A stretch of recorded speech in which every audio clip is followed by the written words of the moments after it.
There is a sorrow unlike any other, a pain that cuts deeper than the sharpest blade. The wounds inflicted not by strangers, but by those bound to you by blood. The very ones who should have been your protectors, your refuge, your closest allies in this world, instead became the source of your deepest suffering. The betrayal of a friend is painful, but when the wounds come from your own family, they leave scars that seem to never heal. A friend may turn their back on you, and you can walk away. But what do you do when the people who are supposed to love you, cherish you, and protect you are the very ones who break you? The Bible speaks of this pain, and it does not ignore the reality that sometimes those closest to us will become our greatest trials. Jesus himself warned, "A man's enemies will be the members of his own household." Matthew 10:36. He knew that loyalty is not always found in shed blood, and that love is not always given by those who bear our family name. Some of the most painful betrayals recorded in Scripture came from within families. Cain and Abel, Joseph and his brothers, David and his own son Absalom. The Bible is filled with stories of individuals who suffered at the hands of their own kin. Perhaps you too have felt the sting of rejection. Perhaps you have given your heart in service to your family only to be met with coldness, jealousy, or outright cruelty.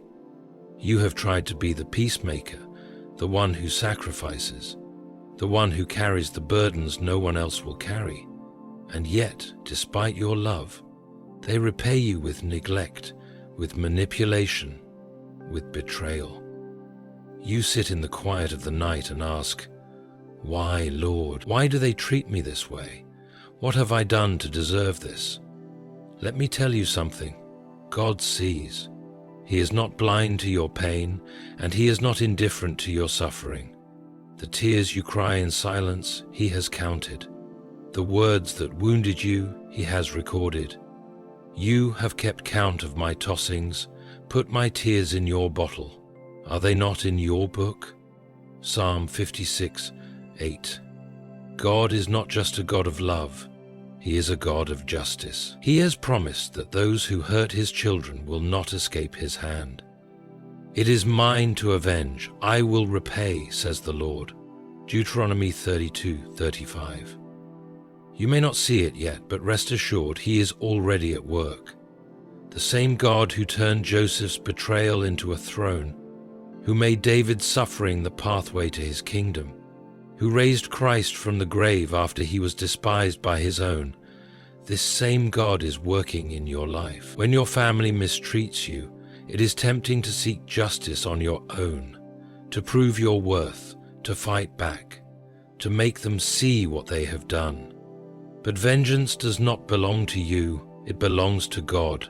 The moment you try to take justice into your own hands, you step outside of His divine plan. Do not allow bitterness to consume you. Do not let your pain turn into hatred. Trust in the Lord, for He will handle them in His own way. Joseph, betrayed by his brothers, thrown into a pit, sold into slavery, could have spent his life in anger. He could have plotted his revenge. But he didn't. He trusted in God, and in the end God raised him to a place of power, and his brothers were brought before him, not as equals, but as those in need of His mercy. You intended to harm me, but God intended it for good, to accomplish what is now being done, the saving of many lives. Genesis 50:20. If you feel betrayed today, know this: your suffering is not the end of your story. God does not allow pain without purpose. What they meant for evil, God will turn for good. Those who belittled you, who discarded you, who treated you as if you were nothing, one day they will see what God has done in your life. Not because you forced them to see it, but because God Himself will lift you up in front of them. Humble yourselves before the Lord, and He will lift you up. James 4:10. Maybe right now it feels like justice will never come. Maybe you have watched them thrive while you suffer. But understand this: no one who harms God's children escapes His sight. Every word, Every action, every wound they inflicted will be accounted for. They may think they have won, they may believe their mistreatment of you will go unpunished, but they do not understand the God you serve. The same God who delivered his people from Egypt, who toppled kingdoms, who humbled kings, he is the one who fights for you. The Lord will fight for you. You need only to be still. Exodus 14:14. Do not waste your energy seeking validation from those who refuse to give it. Do not spend your days mourning over hearts that refuse to love you the way you deserve. Instead, lift your eyes to heaven and know that your Father sees you. Your value is not determined by their acceptance. Your worth is not based on their approval. You are not alone in this. God himself walks with you through this pain, and he will bring justice in due time. For those who have betrayed you, there will come a day when they will stand before the one who judges righteously. Their actions will be weighed, and they will be held accountable, but your focus should not be on their downfall. It should be on your healing, your purpose, and your faith. Let them go. Release them into God's hands. Pray for them, but do not remain bound by their mistreatment. Because one day, when God lifts you up, when he restores what was taken from you, when he silences every lie spoken against you, the very people who tried to break you will have no choice but to see that God was always on your side. And by then you will have already moved forward, free from their chains, walking in the fullness of what God prepared for you. The warning signs of toxic family relationships and how their actions reveal their own downfall. They dismiss your feelings and experiences. There is a unique kind of loneliness that comes from being unheard, from having your pain invalidated by those who should have been your safe place. When family dismisses your feelings, when they brush aside your suffering as if it were nothing, it is not merely an act of neglect. It is a betrayal of the love and support that family is meant to provide. Perhaps you have tried to express yourself, to open your heart in moments of vulnerability, only to be met with indifference or ridicule. You have shared your struggles hoping for comfort, yet instead you were told you were being too sensitive, too dramatic, or that it wasn't a big deal. You stood before them burdened with the weight of your emotions, only to be met with coldness, a refusal to acknowledge the reality of your pain. And in that moment, something inside you broke. Scripture speaks to this pain. The Psalms are filled with the cries of those who felt unheard, abandoned, and disregarded. David, a man after God's own heart, wrote in anguish, "I am forgotten as though I were dead. I have become like broken pottery." Psalm 31:12. When those closest to you refuse to see your struggles, it can feel as if you are invisible, as if your suffering does not matter.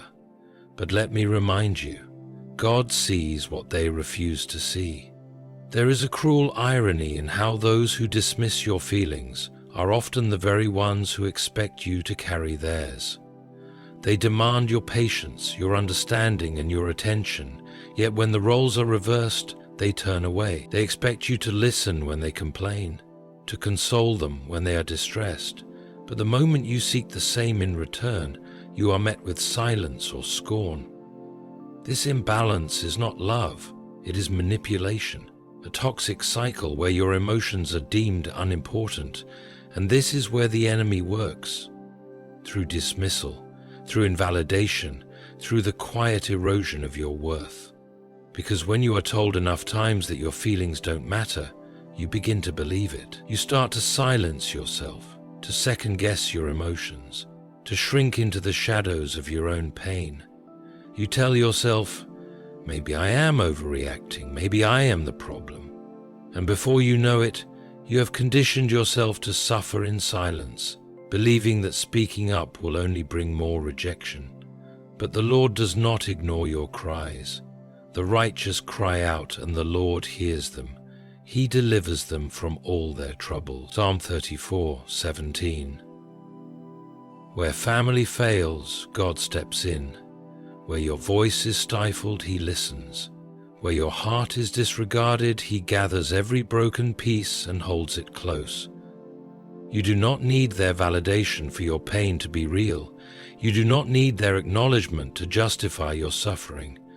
God himself has seen every wound they have ignored, and he will not leave you to bear it alone. Consider Joseph.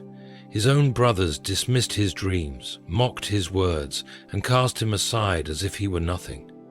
When he shared what was in his heart, they did not listen.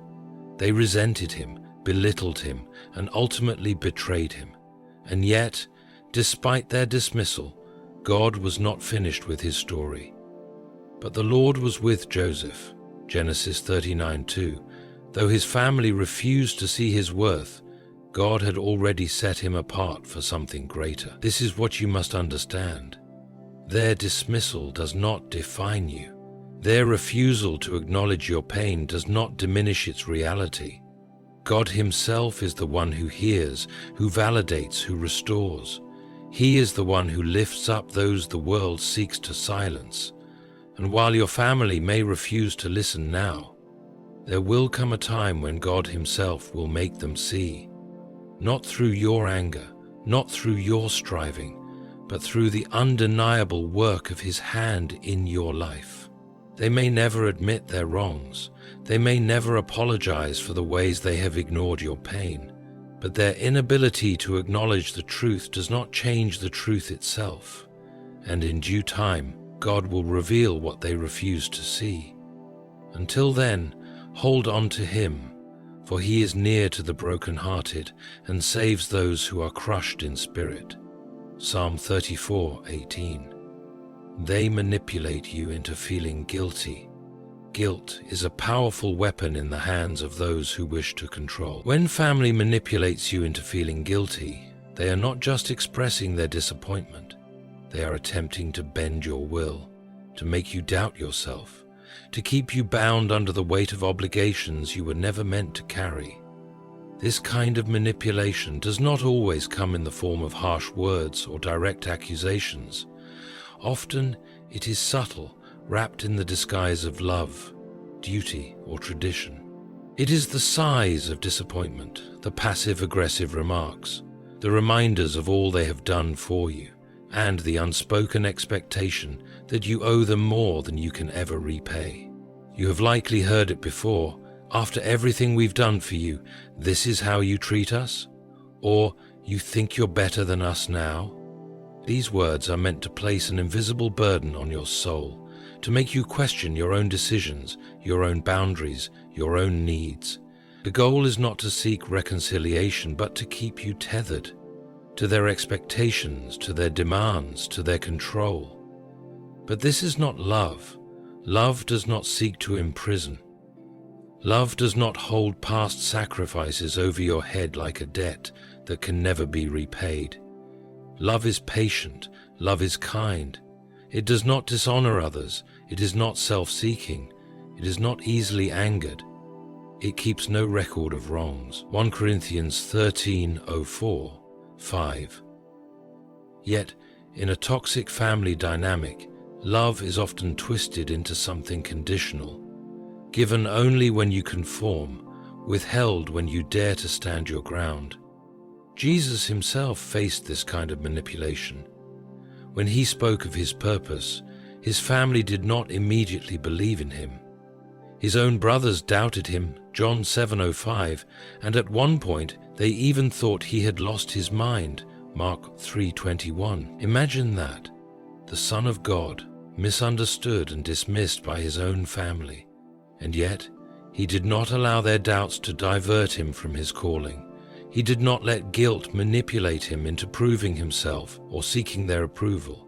Instead, he remained steadfast, focused on what God had called him to do. Guilt is a tool the enemy uses to keep you bound in places you were never meant to stay. It makes you question whether you are being selfish for prioritizing your well-being. It makes you feel disloyal for setting boundaries. It makes you hesitate when you should walk away. And when family members manipulate you through guilt, they are not appealing to your conscience. They are attempting to weaken your spirit, to keep you under their influence, to ensure that you never step into the freedom God has for you. But understand this: God does not operate through guilt.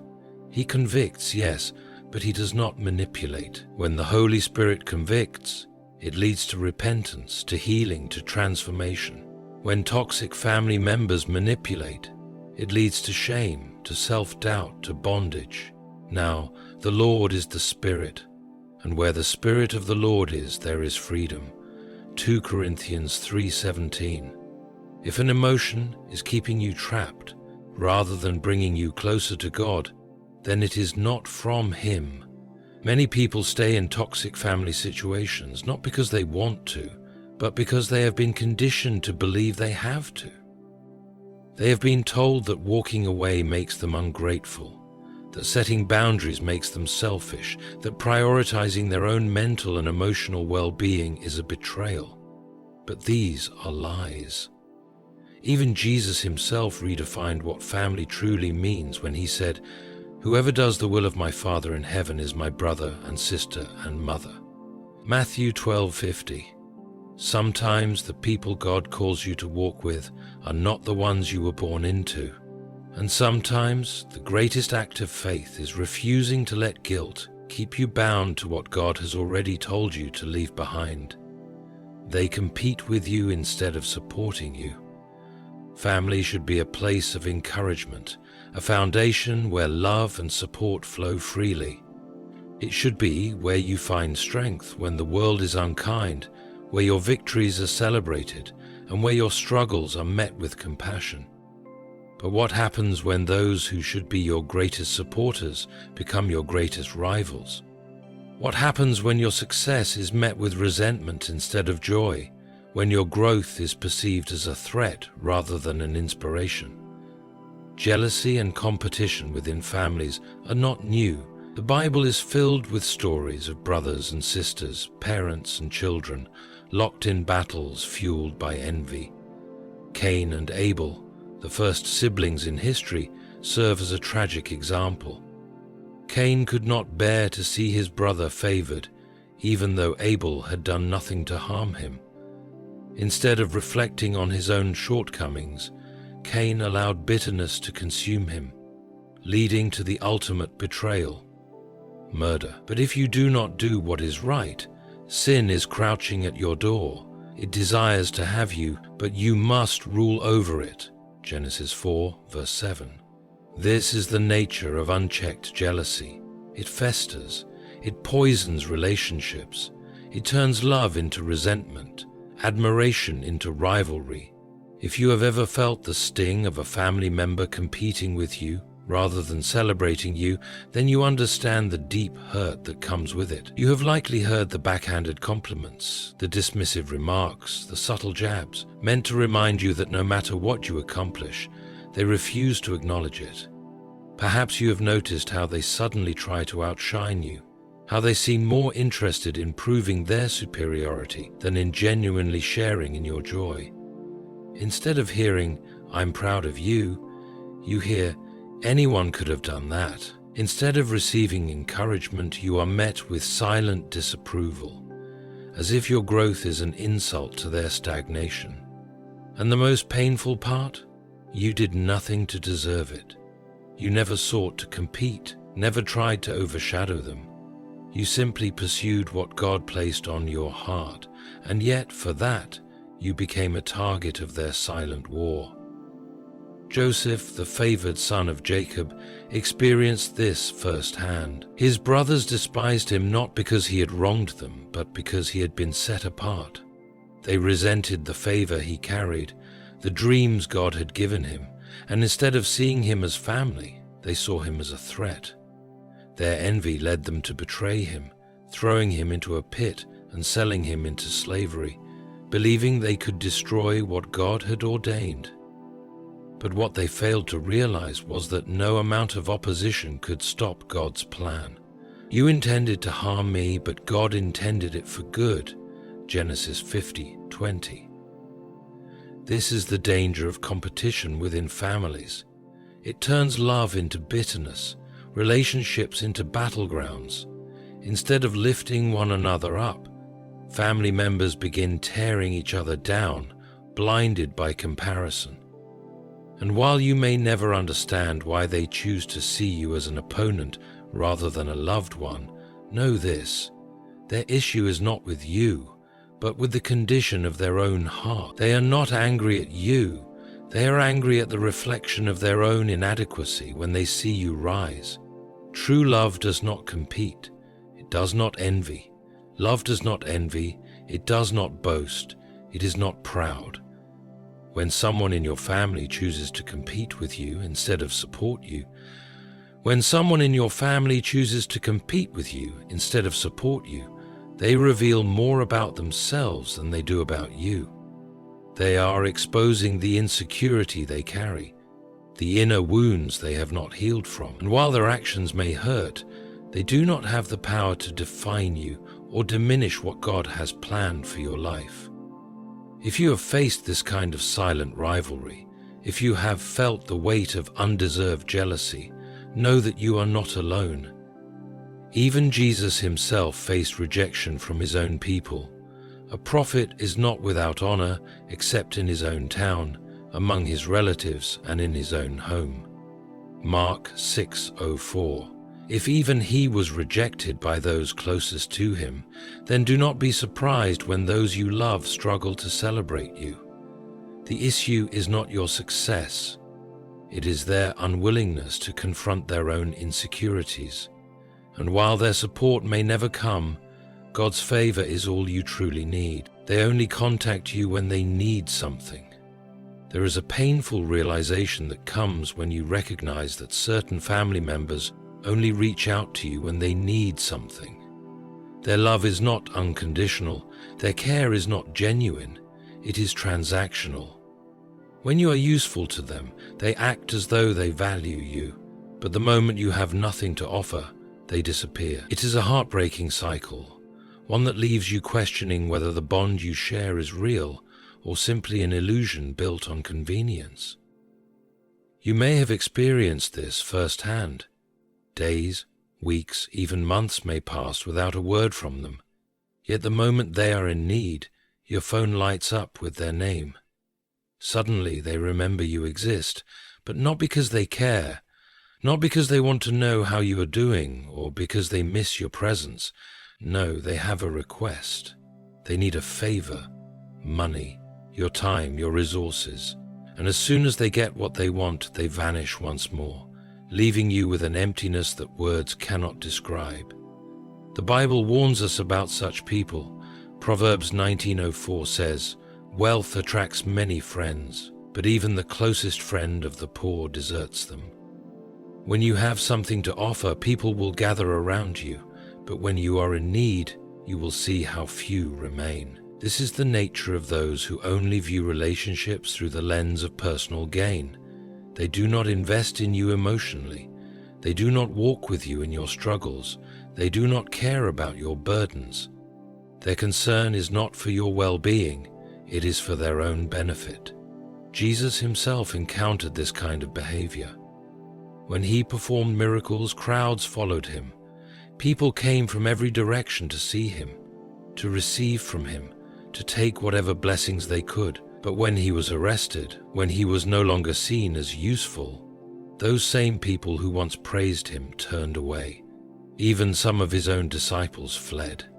This is the reality of human nature. Many will stand by you when it benefits them, but when their needs are met or when trouble comes, they disappear. Perhaps you have convinced yourself that this is just how relationships work, that love is always conditional, that you must constantly give in order to remain valued. But this is not how God designed relationships. Love is not meant to be one-sided. Family is not meant to be a place where you are used and discarded. If someone only remembers you when they need something, then they do not truly see you. They see an opportunity, a resource, a means to an end. And that is not love. Paul warns us against this kind of selfishness in Philippians 4 verse 4, saying, "Do nothing out of selfish ambition or vain conceit. Rather, in humility, value others above yourselves, not looking to your own interests, but each of you to the interests of others.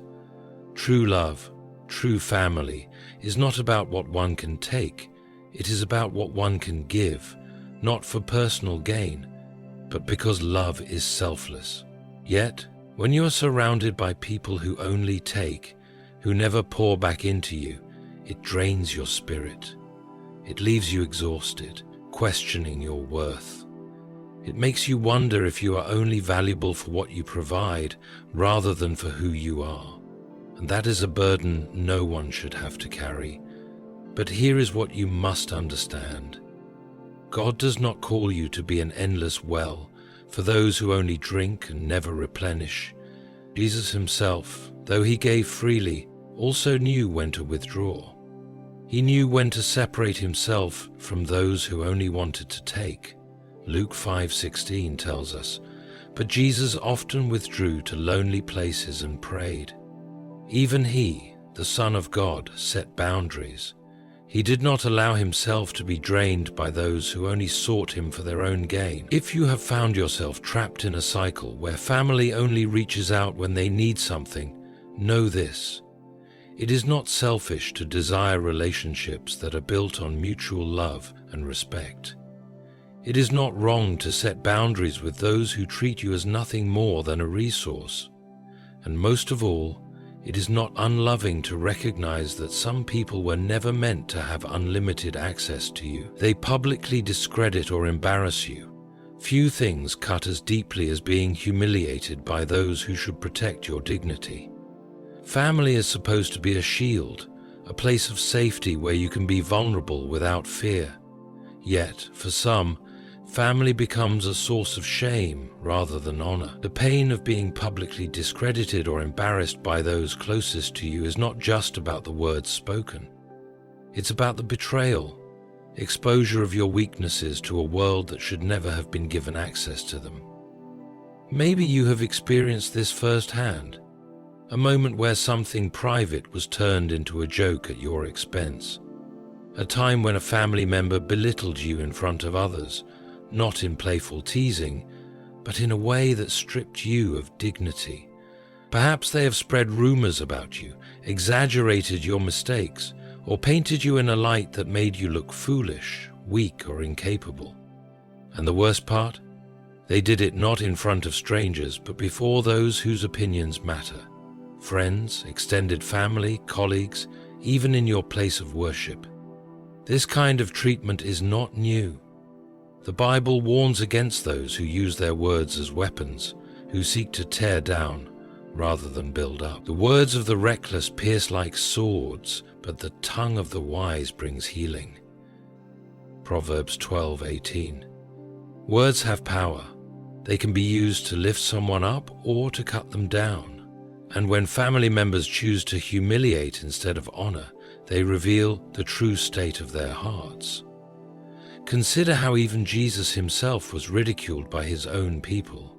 The very town he grew up in, the people who had known him since childhood, refused to believe in him. Instead of supporting him, they questioned his authority, mocking, "Isn't this the carpenter's son? Isn't his mother's name Mary?" Matthew 13:55. They sought to reduce him, to discredit his divine calling by tying him to earthly labels. This is what happens when family refuses to acknowledge your worth. Instead of celebrating your growth, they remind you of your past. Instead of recognizing your potential, they highlight your flaws. Instead of seeing God's work in your life, they try to keep you bound to the image they have created of you. And they do it not in private, but before others, because public humiliation gives them power. But why do they do this? Why does a family member feel the need to tear you down instead of build you up? The answer often lies in their own insecurities. People who feel inadequate themselves will try to diminish others so they can feel superior. They believe that by making you small, they can make themselves appear larger. And so, they use laughter at your expense, sarcasm disguised as honesty, and criticism masked as concern. They may say they are just being real with you, but in reality, they are chipping away at your confidence, hoping you will never rise above them. The Bible speaks against this behavior, condemning those who take pleasure in another's downfall. Do not gloat when your enemy falls. When they stumble, do not let your heart rejoice. Proverbs 24:17. If even God tells us not to rejoice when an enemy stumbles, how much worse is it when family members take joy in humiliating their own? Perhaps they mock your dreams, telling you that you will never succeed. Maybe they bring up past failures, ensuring that you never forget the mistakes you have made. They may call you names, dismiss your achievements, or find subtle ways to make you feel less than. And what makes it worse is that they expect you to tolerate it. They tell you to lighten up, to stop being so sensitive, as if your pain is invalid, as if their words do not leave wounds. But God sees. He sees every careless word, every attempt to shame you, every time your dignity was stolen by those who should have protected it. And He has declared that no weapon formed against you shall prosper, and every tongue that rises against you in judgment you shall condemn. Isaiah 54:17. Their words may sting now, their mockery may seem loud, but their attempts to discredit you will not stand against the truth of what God has spoken over your life. David, too, understood this pain. Before he became king, he was mocked by his own brothers. When he stepped forward to fight Goliath, his eldest brother Eliab sneered at him, saying, "Why have you come down here? And with whom did you leave those few sheep in the wilderness? I know how conceited you are and how wicked your heart is." 1 Samuel chapter 17, verse 28. Imagine that. David was about to step into his divine calling, and instead of encouragement, his own family sought to belittle him. This is what happens when people see something in you that they refuse to acknowledge. They recognize your potential but are too prideful to admit it. Instead of supporting your journey, they attempt to sabotage your confidence. But just as David did not let his brother's words deter him, neither should you allow the opinions of those who seek to discredit you to define you. God is your defender. He is the one who will elevate you in front of those who try to disgrace you. He is the one who will silence every false word spoken against you. And in His time, those who laughed at you, who mocked your journey, who sought to make you feel unworthy, will see what He has done in your life. But until then, trust that He has already heard every word, seen every act, and He will not allow their ridicule to determine your destiny. They show no genuine interest in your success or happiness. Family is meant to be a place of celebration, where your victories are acknowledged and your joy is shared. But what happens when your own family does not care about your success? When your achievements are met with silence, your milestones go unnoticed, and your happiness is dismissed as insignificant? It is a painful reality that many face, the realization that those who should be your biggest supporters seem unmoved by your progress, indifferent to your dreams, and uninterested in the things that bring you fulfillment. You may have accomplished something meaningful, something that required years of effort, sacrifice, and discipline. Perhaps you worked tirelessly to build a better future for yourself, stepping out of the struggles that once held you back. But instead of hearing, "I'm proud of you," you hear nothing. Instead of excitement, you are met with apathy, and deep down you know, it is not because they didn't notice, it is because they chose not to acknowledge it. The Bible warns us about the hardness of human hearts, especially when jealousy, resentment, or pride take root. Proverbs 14:30 tells us, "A heart at peace gives life to the body, but envy rots the bones." When family members refuse to celebrate you, when they ignore your progress, it is often because they are secretly comparing your life to their own. They see your growth, but instead of finding inspiration, they feel threatened. Instead of offering encouragement, they withdraw, afraid to admit that you have risen above the limits they once placed on you. Joseph's story is a prime example of this. When he shared his God-given dreams with his brothers, instead of rejoicing with him, they grew envious. They hated him all the more because of his dream and what he had said. Genesis 37, verse 8. His success was not their failure, yet they treated it as if it was. They could not stand the idea of him excelling, and rather than support him, they sought to destroy him. This same spirit of jealousy exists today. Perhaps your family does not openly oppose you, but their silence speaks volumes. When others congratulate you, they remain quiet. When you achieve something significant, they act as if it never happened, or worse, they downplay your accomplishments, making you feel as though your hard work is meaningless. They may even attempt to diminish your joy by shifting the focus onto themselves. If you receive a promotion, they respond with how much harder they have worked. If you buy something new, they remind you of what they own. If you finally experience a breakthrough, they find a way to make you question whether it was really that special. This is not love, it is insecurity. True love, as described in 1 Corinthians 13:04-7:04, does not envy, it does not boast, it is not proud.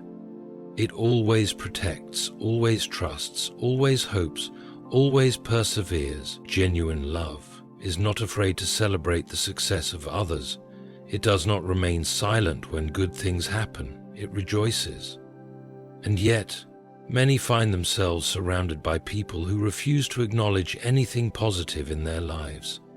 Perhaps you have tried to ignore it, convincing yourself that maybe they just aren't expressive, or maybe they're just busy, but deep down you know. The lack of support is not accidental, it is a choice. They refuse to acknowledge your happiness because they do not want to. And this hurts, not because you need their approval, but because you had hoped that if anyone would be happy for you, it would be them. Even Jesus faced this kind of rejection. When he performed miracles, when he taught with authority, his own people refused to acknowledge him. A prophet is not without honor except in his own town and in his own home. Mark 6:04. If the Son of God himself was disregarded by those who knew him best, then do not be surprised when your success is met with indifference by those closest to you. But the absence of their support does not mean your success is invalid. God sees what they ignore. He celebrates what they refuse to acknowledge. He is not limited by their inability to rejoice with you. And no matter how much they try to act as though your achievements are insignificant, the favor of God upon your life will continue to be undeniable. Family is meant to be a source of love, encouragement, and protection. But when you start setting boundaries, when you finally decide that you will no longer be mistreated, something shifts. The very people who once relied on your silence, who expected you to endure their words and actions without protest, now see you as a threat. They react not with understanding, not with respect, but with anger, resentment, and sometimes even outright hostility. It is as if your decision to protect yourself, to demand the basic respect that should have been given freely, becomes an act of rebellion in their eyes. At first, you may have thought that standing up for yourself would bring change, that if you just explained your feelings, if you just communicated clearly, they would understand. But instead of acknowledging their behavior, instead of making an effort to heal the wounds they caused, they made you the problem. They called you ungrateful. They accused you of being dramatic, selfish, or even cruel. The focus was no longer on what they had done to hurt you. It became about how dare you hold them accountable for it.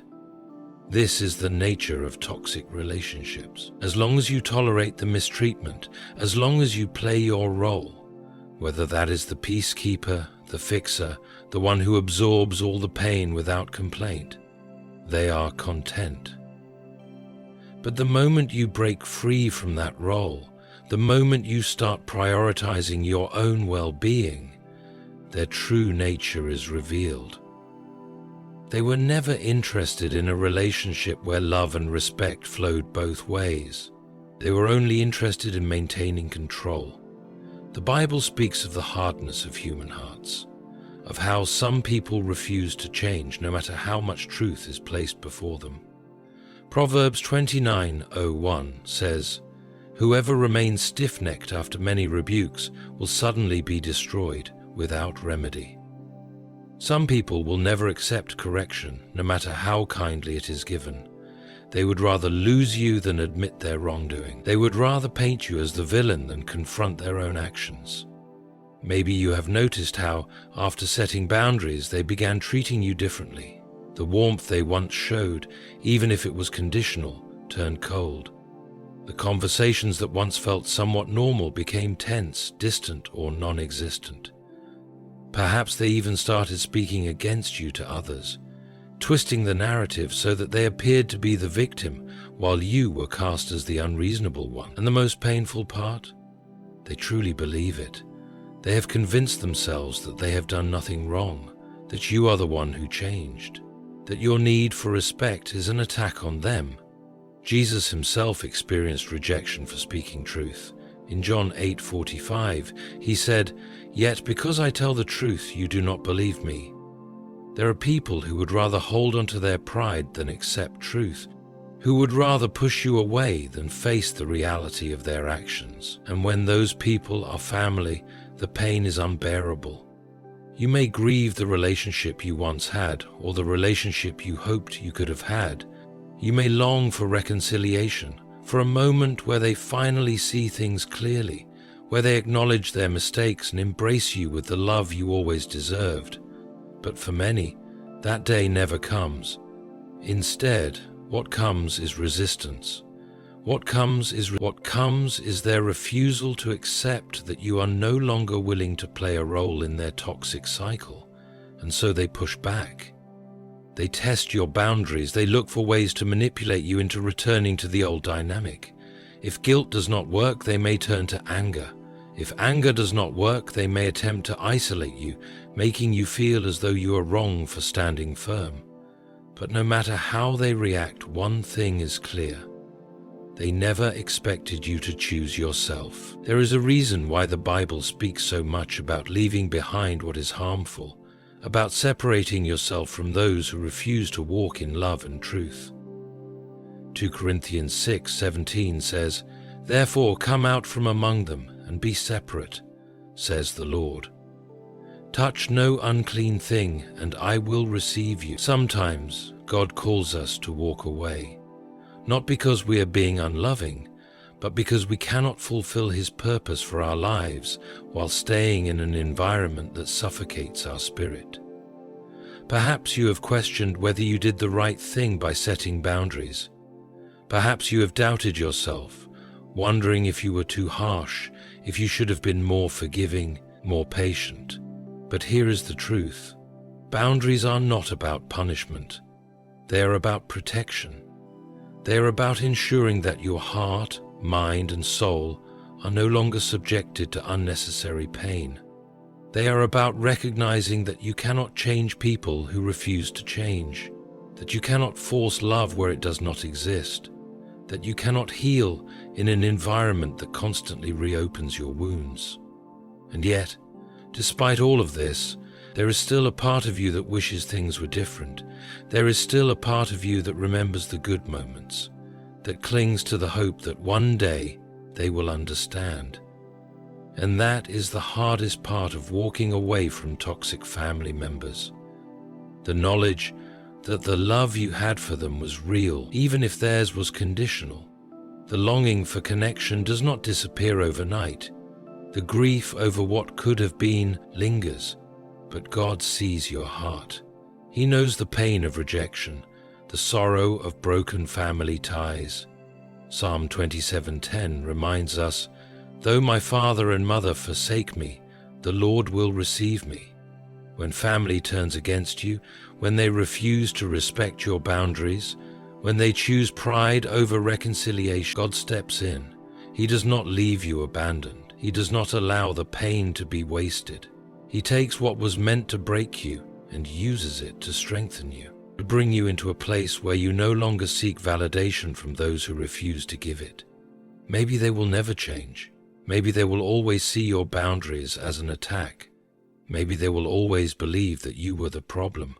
But none of that changes the truth. Your worth is not defined by their approval. Your decision to stand up for yourself is not wrong. And whether they acknowledge it or not, their reaction to your boundaries reveals more about them than it does about you. Family is meant to be a refuge, a place of safety, love, and mutual respect. But when family members become a source of pain, when they manipulate, compete, belittle, and disregard your worth, you must recognize the truth. God never intended for you to live in bondage to toxic relationships. You were not created to spend your life seeking approval from those who refuse to give it, nor were you called to endlessly endure mistreatment in the name of loyalty. God sees the silent suffering you have endured. He has counted every tear, every betrayal, every unspoken cry of your heart. And though it may feel as though your pain has gone unnoticed, He is already at work. He is a God of justice, a God who restores, a God who does not allow the righteous to be trampled forever. The Lord will fight for you. You need only to be still. Exodus 14:14. Perhaps you have spent years trying to prove yourself to family members who refuse to see your worth. Perhaps you have bent over backward, sacrificing your own happiness in an attempt to earn love that should have been given freely. But God is calling you to something greater. He is calling you to release the burdens that were never yours to carry. He is calling you to step into the freedom He has prepared for you, a freedom that is not defined by the approval of others, but by His love and purpose for your life. If they dismiss your feelings, manipulate you, compete with you, or belittle your success, know that their inability to love you properly is not a reflection of your worth. It is a reflection of their own hearts. And while it may hurt to accept, while the wounds they have left may take time to heal, you must remember this: God will handle them in His own way, in His own time. You do not need to seek revenge. You do not need to prove anything. You only need to trust that He is working, that He sees all things, and that no act of cruelty or injustice goes unnoticed by Him. And so, if you have struggled with the pain of being mistreated by family, take comfort in this: your true Father, the one who formed you in your mother's womb, has never abandoned you.